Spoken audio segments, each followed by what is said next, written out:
exactly why I'm building the Pastor Richard Salvation statue. Noah had an ark, Texans had the Alamo, and I am building a highly fortified structure in my image. Simple. This 50-story statue will be able to deflect alpha, gamma, and beta radiation. The day is coming, and coming soon, where the artificial suns will rain down to punish the degenerates of this city. But you can save yourself. The Pastor Richard Salvation statue will be a completely self-sufficient community. We have canned food rations, private living quarters, and enough supplies to survive happily the predicted 40,000 years of nuclear winter. In Phase 2, and with funding from NASA, we will equip this massive statue with rockets. So when the poopy hits the proverbial fan, we will load up the statue with all of the people who have saved themselves through generous donations, blast into space, and colonize Saturn with a race of morally correct, affluent people ruled by me. Will there be naked people? No, turd brain. It's morally corrupt people like you we're shielding ourselves from. Liberals, degenerates, the Welsh. They're the ones responsible for the nightmare Vice City is today. The crime in the streets, the parties, the children born out of wedlock to a future of hopelessness. Anyone who does not agree with me is mentally sick and should be shot, I'm afraid to say. We need to build a place to escape these transgressions. Whew, that's extreme stuff, Pastor. But we'll leave amateur eugenics for a minute and ask our other panelists. Jan, you're a mom, so you know everything. What is your thought on all this? And do you think Pastor Richard stole his ideas from a movie or book? Well, yes, I am a mom. My kids are very special. So special, they go to special classes. Now, I teach my kids history to give them perspective. Last night I was telling them about how Magellan sailed around the Strait of Magellan and met some friendly natives that gave him supplies.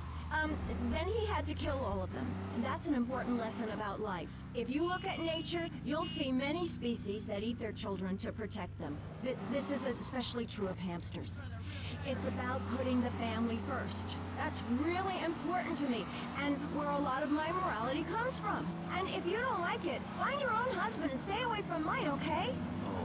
Okay, but, and excuse me if I sound a little confused here, but I don't think I understand. Now, my morality comes from looking at history and biology and working out what's best for my kids and screw anyone else. That's what this country's all about. I mean, I saw the hippies. What a load of claptrap. What's your kid gonna do at a school with a name like Moonbeam, or Wave, or Horseradish, or whatever they call it? How can you take your kid to a Little League game when you live in a communal farm growing drugs? It's awful. And that's what my life is about. Looking down on others. Yes, I think I can see that now. Moving on. Pastor Richards, in your book, you talk about putting yourself first, and how people should not make sacrifices or help those in need. Do you want to elaborate? Oh, that's right. People need to learn how to take care of themselves and not depend on others. If you read chapter 45 of my book, I talk about how being selfish is a virtue.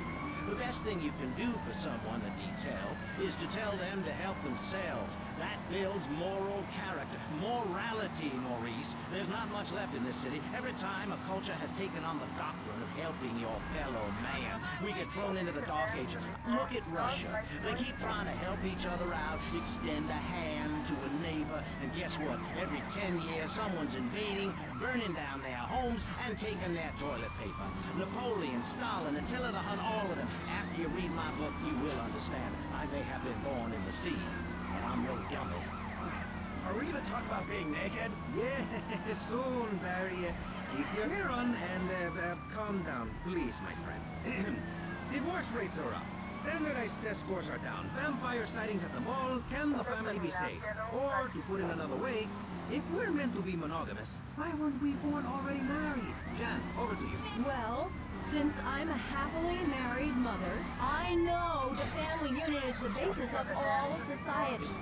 Even when my husband is working late or away on an extended business trip to Hawaii with secretary, I understand just how important the family unit is in life. He's working hard so I can get another station wagon with even more wood on it. Go on. Tell me more about your family. Well, I like to compare it to nature. After all, it is one planet, even if we do just want to maim and kill each other, especially me. Now, look at sharks and sandworms. One of my hobbies, besides making babies and criticizing people, is biology. You learn so much from nature.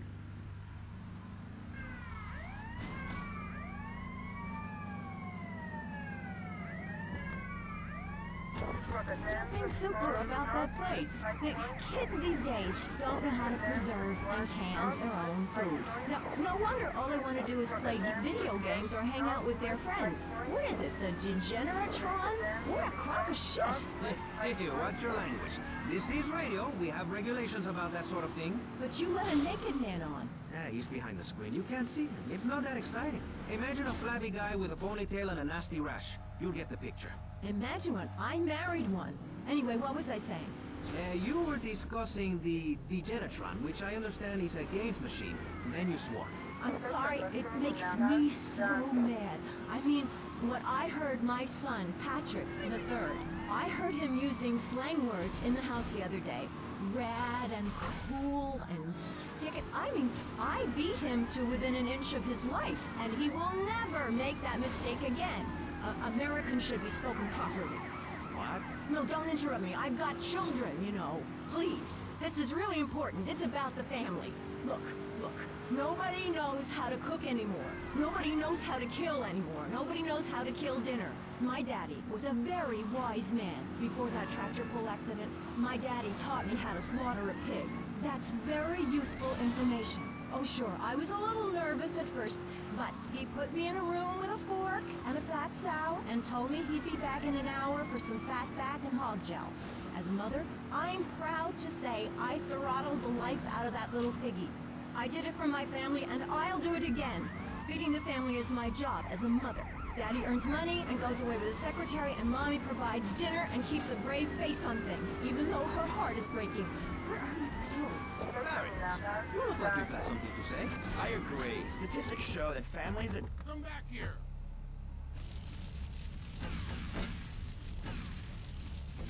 Oh,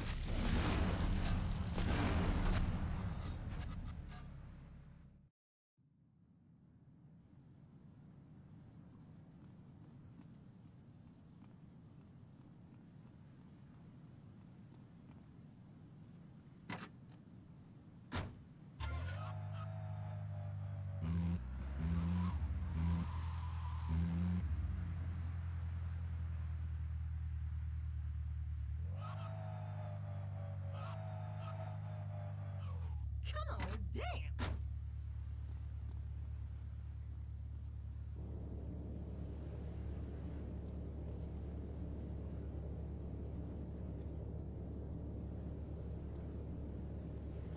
You think you funny?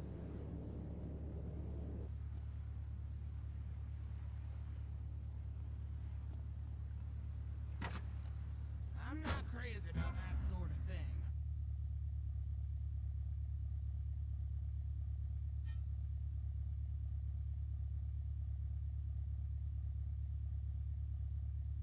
This is just getting worse and worse.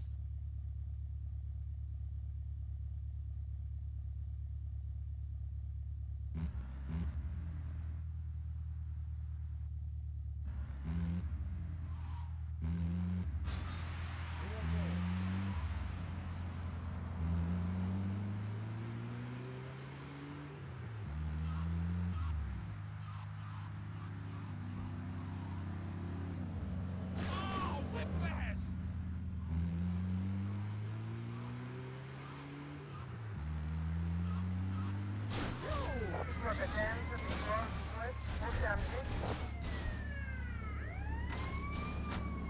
Hope for your sake, I don't...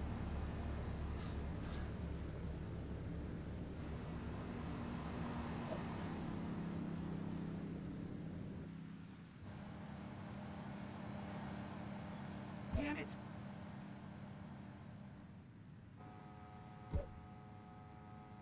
Okay, we're done. Calm down now. Officer, you really think my client was capable of that?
I'm going Sissy Spits more often.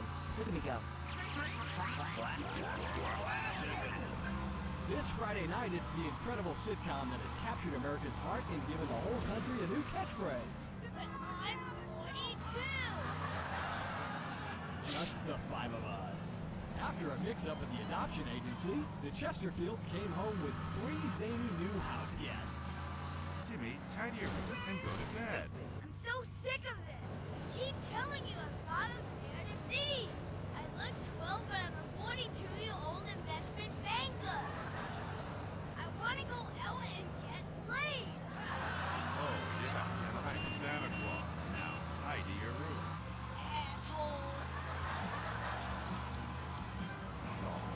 Our posh suburban home must be a welcome change from that alley you were sleeping in. You're ready to tell I live here, but there's not enough booze.